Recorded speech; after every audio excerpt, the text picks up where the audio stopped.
Hay gente, qué difícil es empezar a contar esto. Miren, yo soy Sofía, pero mucha gente en la carretera me conoce como La Brava. Tengo mis casi 40 años bien vividos, la piel marcada por el sol del camino y unas arrugas de expresión que cuentan historias. Mi vida hoy está en la cabina de mi mamalona, mi camión, que es como una extensión de mí. Pero antes de ser trailera, de cruzar México de punta a punta, tenía otra pasión, otra vida, el boxeo. Fui campeona mexicana, ¿eh? Y esa parte de mi historia es la que me dio la fuerza para enfrentar lo que pasó. Crecí entre los cuadriláteros, allá en la Ciudad de México. El olor a sudor, a guante viejo, a linimento, era mi olor favorito. Mi abuelo, un viejito sabio, siempre me decía que una mujer fuerte era una mujer que sabía defenderse, con la mente y con los puños. Y tenía razón. En el boxeo aprendí que la vida es un round tras otro. Uno recibe golpes, pero lo importante es levantarse siempre, devolver el golpe y, de preferencia, con más fuerza y más inteligencia. Antes de seguir, necesito hacer una pausa rápida y pedirles algo. Sé que mucha gente lee estas historias, se inspira, pero al final se olvida de suscribirse. Más del 70% de las personas que ven los videos no están suscritas. Por favor, suscríbanse al canal y activen las notificaciones. Es una forma de asegurar que no se pierdan ninguna historia que realmente puede tocar y cambiar sus vidas. Y además me dan un montón de apoyo para seguir compartiendo.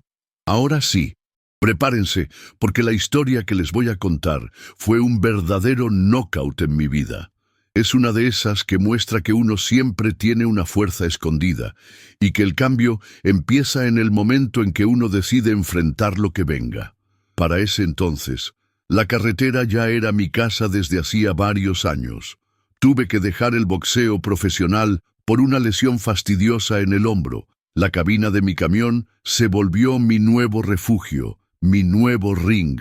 Transportaba de todo, pero los electrónicos siempre eran la carga más codiciada, la que me daba más escalofríos.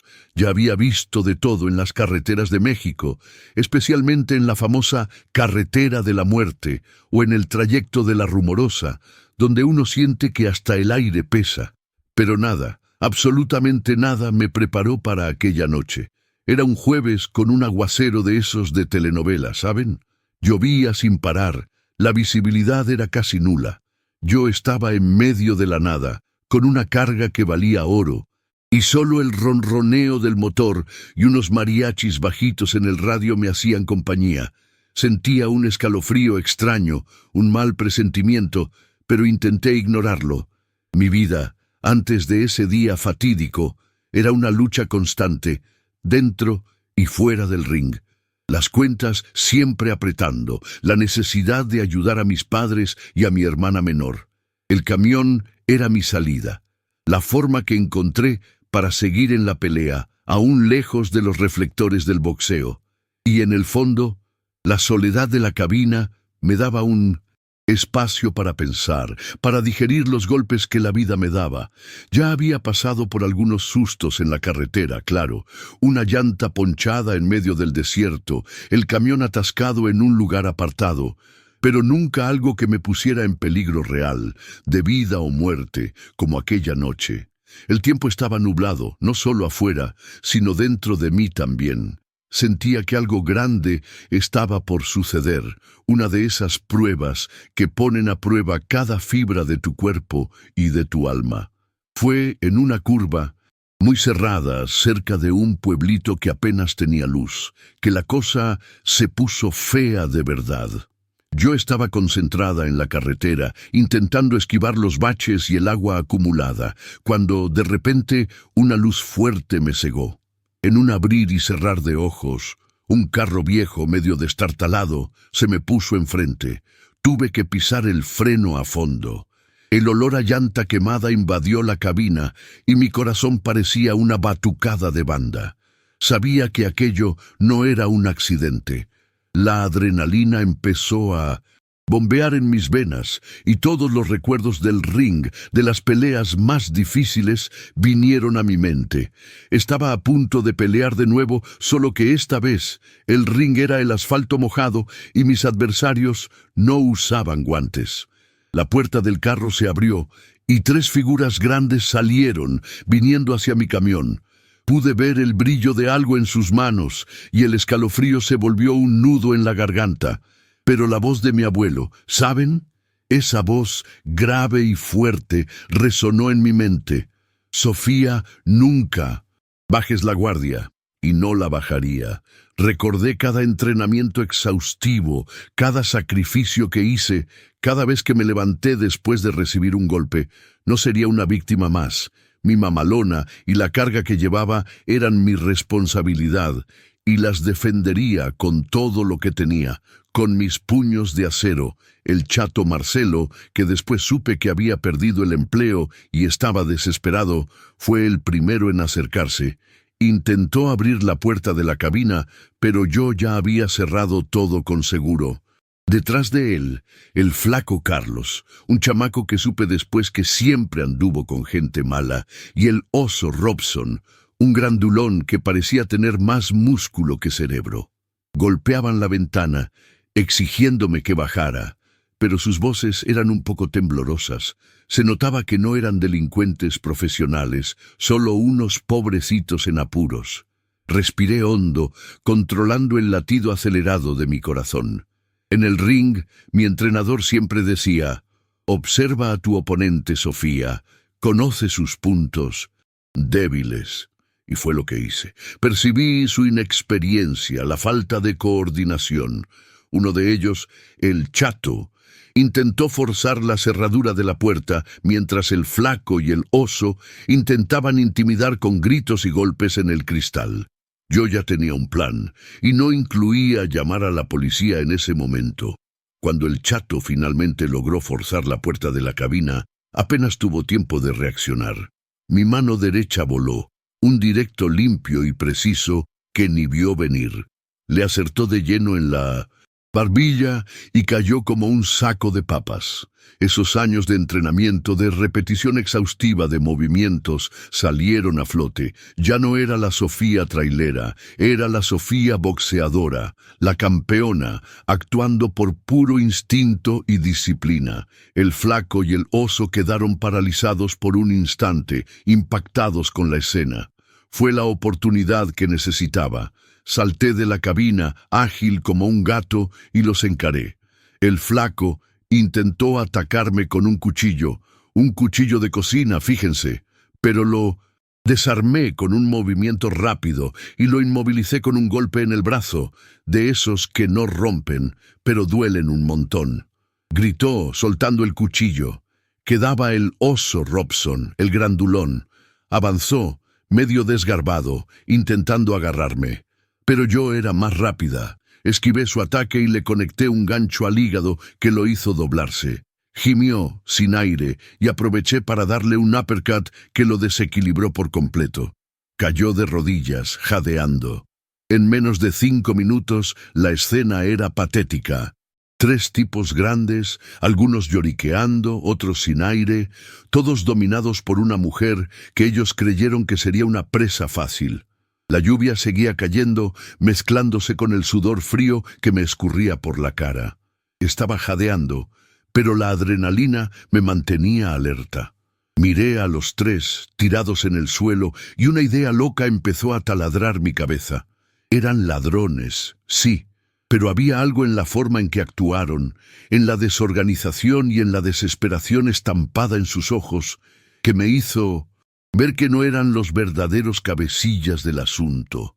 Eran solo peones, usados por alguien más grande. Fue ahí cuando mi mente empezó a atar cabos. Recordé algunas pláticas en las gasolineras sobre robos de carga en Transportes Águila Azteca, la misma empresa que me contrataba. Siempre decían que había un soplón ahí adentro, alguien que pasaba la información. Y un nombre me vino a la cabeza: el Dientes Diño. Un supervisor que se las daba de listo, que nunca me cayó bien. Siempre parecía saber demasiado. La idea que tuve en ese momento era arriesgada, casi loca, pero siempre he creído en las segundas oportunidades, en tender la mano a quien está dispuesto a cambiar. En el boxeo, uno aprende que el adversario no siempre es un enemigo. A veces solo está peleando las batallas equivocadas.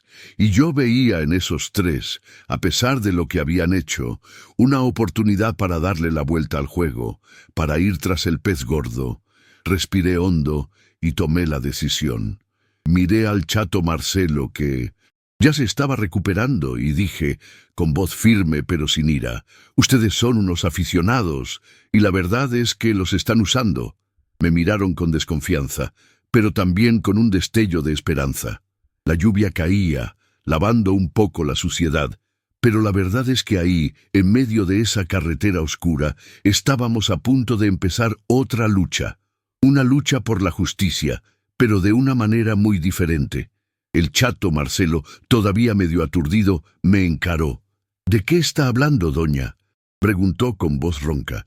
Vi en sus ojos una mezcla de miedo y curiosidad. Era mi oportunidad. «Estoy hablando de un Judas», dije, mirándolos a los tres. «Una rata que le está robando a su propia empresa y usando a unos pobrecitos como ustedes para ensuciarse las manos». Entonces solté el nombre, el Dientes Diño. Vi un destello de reconocimiento en sus ojos. ¡Bingo! Les conté lo que sabía, los rumores que corrían en la carretera sobre Diño, cómo él parecía siempre saber de los cargamentos más valiosos de las rutas. Les expliqué que ellos eran solo piezas en un juego mucho más grande, y que su arresto sería solo un número más para Diño, que seguiría actuando en las sombras. ¿Creen que la policía va a creer que ustedes actuaron solos? Él se va a limpiar las manos con la cara de ustedes, mientras él sigue nadando en dinero. Solté, viendo cómo les caía el 20 en los ojos. La lluvia ya estaba más débil, pero el clima tenso continuaba. El flaco Carlos, que parecía el más listo del trío, se aclaró la garganta. «¿Y qué hacemos entonces?», preguntó, y sentí que ahí estaba la oportunidad para mi propuesta. Era la hora de arriesgarlo todo, demostrar que la lucha más grande no es contra quien te ataca, sino contra quien manipula. Y de ofrecer una segunda oportunidad, algo que yo misma en algunos momentos de la vida necesité mucho. «Tengo una propuesta para ustedes», dije, mirándolos uno por uno, intentando leer su reacción. «Ustedes me ayudan a desenmascarar a el Dientes, a atrapar al verdadero responsable de todo esto. Y yo no solo no los entrego a la policía, sino que les consigo un trabajo honesto a cada uno, un trabajo de verdad, para que reconstruyan sus vidas». La incredulidad era visible en sus rostros, pero también una chispa de esperanza. El oso Robson, que hasta entonces había estado más callado, balbuceó: «Trabajo honesto. Está bromeando, doña. Nadie le da una oportunidad a gente como nosotros». Sonreí, una sonrisa cansada, pero firme. En el boxeo, uno aprende que no hay mal que dure 100 años, ni cuerpo que lo resista, y que hasta quien recibe una paliza tiene la oportunidad de levantarse. Yo creo en las segundas oportunidades. ¿Están dispuestos a pelear esta lucha conmigo? Hice una pausa dramática, esperando la respuesta. La decisión era de ellos. Podría simplemente haberlos amarrado y llamado a la policía, pero algo me decía que esa no era la solución completa. La verdadera justicia para mí era cortar el mal de raíz. Y si era posible, ayudar a quien estaba dispuesto a cambiar. El silencio era casi palpable, roto solo por el goteo de la lluvia en las ramas de los árboles y por la respiración pesada de ellos. Finalmente, el chato Marcelo se levantó, limpiándose la cara mojada con la mano. Me miró a los ojos, con una expresión que no supe descifrar de inmediato. «¿Y cómo haríamos eso, doña? Es listo, tiene contactos». La pregunta no era un no, sino un ¿cómo? Era la señal que esperaba. La duda de ellos se transformó en curiosidad, y la curiosidad en una pizca de aceptación.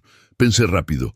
Ustedes conocen su rutina, los lugares que frecuenta, quiénes son sus cómplices dentro de la empresa.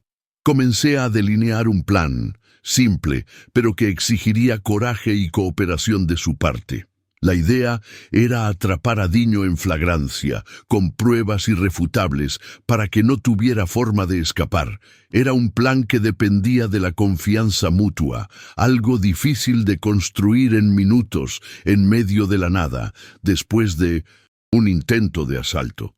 Poco a poco, la desconfianza inicial de ellos empezó a dar lugar a una especie de pacto silencioso. Eran vulnerables, desesperados por una salida.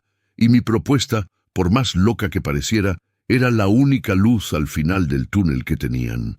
El flaco Carlos, con su inteligencia más aguda, empezó a hacer preguntas más detalladas sobre el plan, mostrando que, de hecho, estaba considerando la propuesta. En aquella noche lluviosa, en medio de una carretera oscura, no solo evitamos un asalto, sino que empezamos a trazar un camino hacia una justicia diferente. Yo, la ex campeona de boxeo, y 3 hombres que intentaron robarme, estábamos a punto de convertirnos en un equipo improbable. Aquel día, que comenzó con la adrenalina de un enfrentamiento, terminaba con la extraña esperanza de una nueva lucha. Una lucha por la redención y una oportunidad de darle la vuelta a la tortilla contra el verdadero villano. Aquella noche, la carretera se volvió nuestro cuartel general. Mientras la lluvia disminuía a una llovizna fina, empezamos a afinar el plan. Les expliqué al chato Marcelo, al flaco Carlos y al oso Robson que Diño era un adicto a los juegos de azar y que ese era su talón de Aquiles. Usaba el dinero de los robos para cubrir deudas de juego. Nuestra oportunidad era atraparlo en uno de esos momentos de desesperación, cuando estuviera más vulnerable a un movimiento arriesgado. El plan era el siguiente. El flaco, por ser más articulado y tener cierto encanto, se acercaría a Diño en uno de los casinos clandestinos que él frecuentaba. La idea era sembrar la semilla de la desconfianza, hacer que Diño pensara que uno de sus otros cómplices lo estaba queriendo engañar. Mientras tanto, el chato Marcelo, con su experiencia en mecánica, haría una visita al garaje de transportes Águila Azteca, donde Diño guardaba algunos secretos. El oso Robson, con su fuerza, sería el guardaespaldas, asegurando que nadie interfiriera. Y yo sería la mente maestra detrás de la operación, la coach que daría las instrucciones y actuaría en el momento justo. Los días siguientes fueron tensos. El flaco se infiltró en el círculo de Diño, lanzando anzuelos, sembrando dudas sobre la lealtad de los otros maleantes que Diño usaba. Se mostraba como un tipo conectado, con información privilegiada, lo que avivó la ambición de Diño. El chato, por su parte, logró acceso al garaje usando una excusa de mantenimiento. Allí descubrió un compartimento secreto en la oficina de Diño, donde guardaba documentos y unas cuentas que harían saltar de alegría a cualquier policía. El oso Robson, grandulón y discreto, monitoreaba los pasos de Diño, manteniéndonos informados sobre sus horarios y sus encuentros. Era impresionante ver la transformación de ellos. De delincuentes desorganizados se convirtieron en un equipo enfocado, con un objetivo en común. Aquel pacto de caballeros que hicimos en la carretera se convirtió en un compromiso serio. Ellos estaban luchando por una segunda oportunidad, y yo estaba ahí para asegurarles esa oportunidad. Sentía una mezcla de aprehensión y una extraña satisfacción. Estaba arriesgando mi pellejo de nuevo, pero esta vez no era solo por mí. Era para desenmascarar a un corrupto y, de paso, darle un futuro a estos chavos que, por un motivo u otro, terminaron en el camino equivocado. La adrenalina que sentía era diferente a la del ring.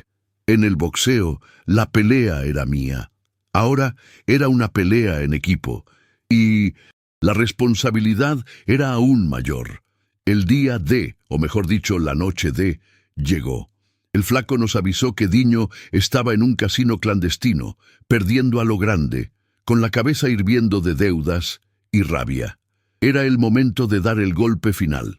El oso y yo fuimos a la entrada del casino, mientras el flaco desde dentro daría la señal.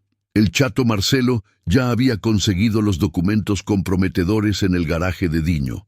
Cuando el flaco mandó el mensaje, "El águila está ciega", supimos que era el momento.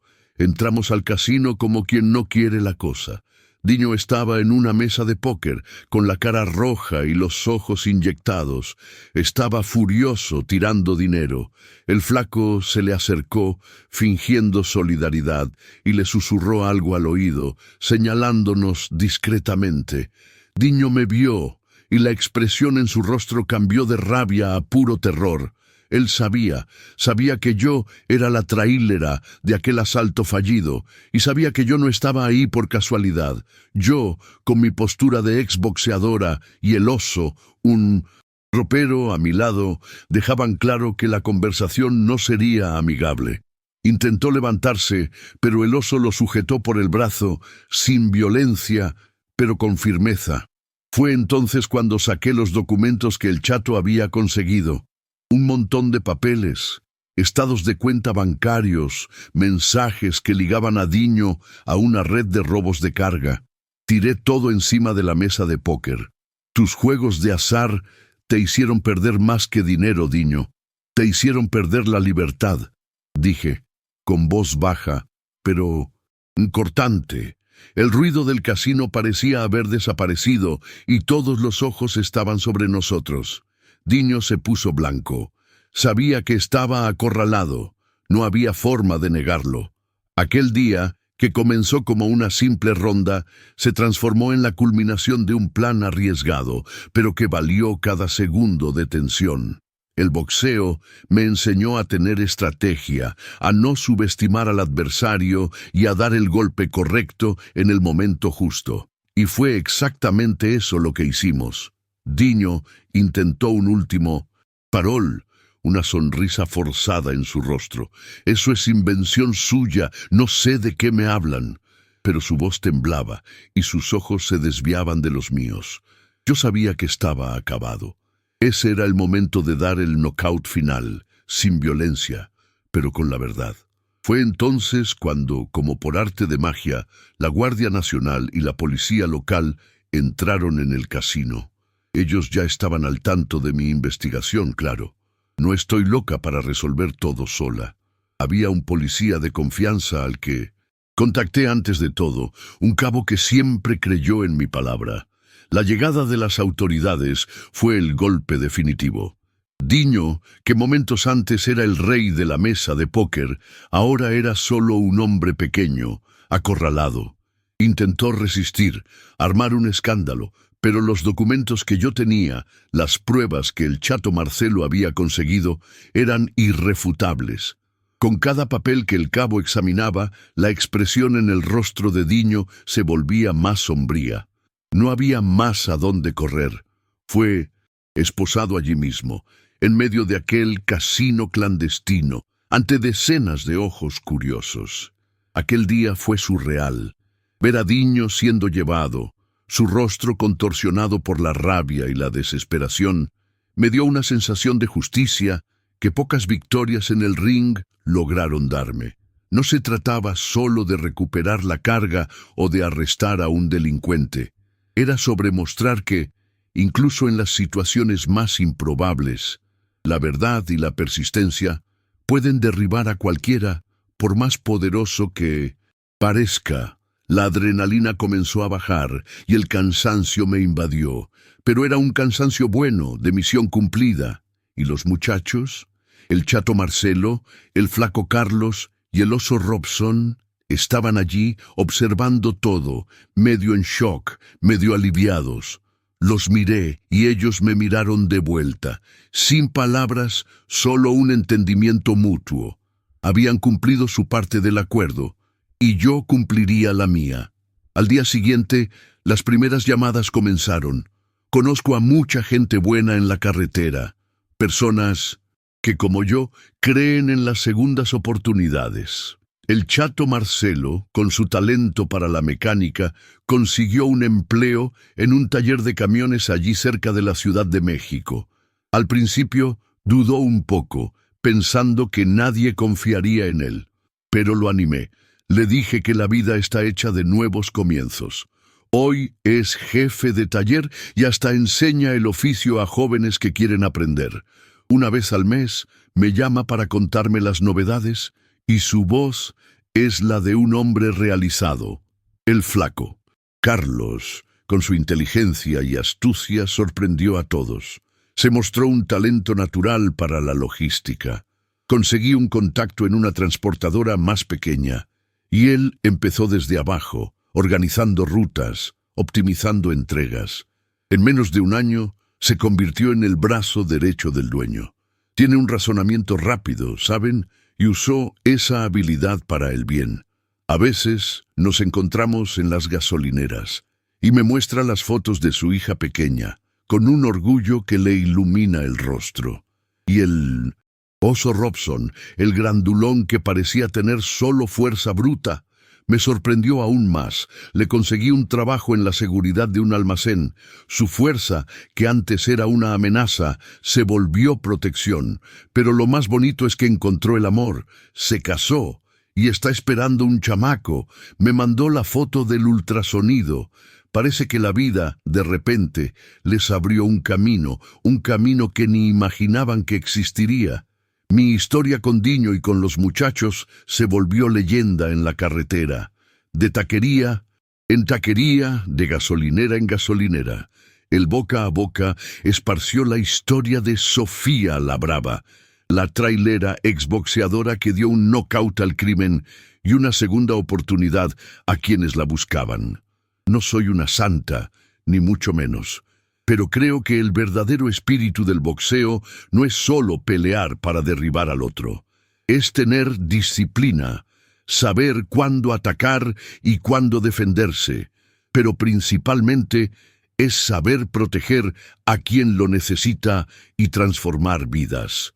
Esta experiencia me enseñó que el valor no es la ausencia de miedo, sino sentir el miedo y, aún así, echarle ganas y hacer lo correcto. Subir al ring de la vida y no huir de la lucha, incluso cuando uno cree que ya no tiene fuerzas. Aquella noche lluviosa fue mi mayor desafío fuera del ring y salí de ella más fuerte, más mujer, más brava que nunca. Es la prueba de que hasta el más perdido puede encontrar su camino si alguien le tiende la mano. Y esa es la belleza de la vida, compadres. Siempre tenemos una nueva oportunidad para levantarnos. Ahora que has visto esta increíble historia de superación, recuerda, tu fuerza está dentro de ti. Así como esta trailera enfrentó sus desafíos, tú también puedes vencer los tuyos. ¿Ya superaste algún desafío difícil en tu vida? ¿Cómo te ayudó la perseverancia a vencer? Comparte tu historia en los comentarios de abajo. Vamos a inspirarnos unos a otros. No olvides suscribirte al canal y activar las notificaciones para recibir más historias que pueden transformar tu jornada de superación. No dejes pasar esta oportunidad. Haz clic en el video en pantalla ahora para descubrir otra historia inspiradora de superación que fortalecerá tu valentía y determinación. Fue un placer compartir esta historia contigo. Que el coraje y la fuerza de superación te acompañen. Hasta el próximo video.